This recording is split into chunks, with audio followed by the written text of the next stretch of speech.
The former president was making an appearance on the Public Interest Show with Gabriela Patram on Friday when he made those comments. And it is my contention that unless you understand how British colonialism worked, you can't understand what is taking place in Guyana today. Because the racism that you see about us is not something we invented, it's something we inherited. The discussion between the two was largely centered around the lives of martyrs, more specifically the Demerara martyrs, which saw the 1823 uprising in Demerara, Guyana, which is believed to have been led by Kwamina, a slave who was executed for his alleged involvement in the uprising in 1823, one of the largest revolts preceding the abolishment of slavery in 1838.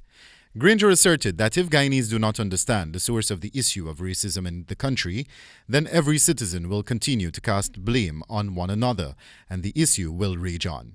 And the people who are to be blamed, are the Brits, who invented the system, who invented immigration, who invented, this cruel suppression of Africans and Indians, on the plantations. He further stated that the genesis of racism have trickled down to present-day society and that it is imperative for every citizen, but especially millennials, to understand the antecedents surrounding racism. It is my view that unless we understand the antecedents of these events, we will not understand what's happening now, why Africans and Indians and Chinese and Portuguese have the type of relations they have now, and how we are going to solve the problem in future. Granger iterated that he is focused on a solution to the problem and not recurrences. Meanwhile, the People's Progressive Party, in a release on Friday, commemorated the deaths of Jagan Ramasar and Bolanat Parmanand, who are commonly referred to as the ballot box martyrs.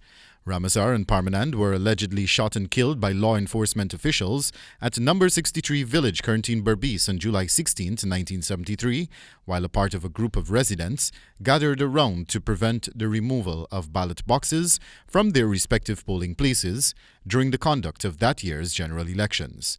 The PPP, in its message to commemorate the 40th anniversary of the incident, praised the sacrifices of Ramasar and Parmanand while urging Guyanese to remain vigilant in safeguarding the Constitution and the tenets of democracy. Wendell Badrie for the HGP Nightly News.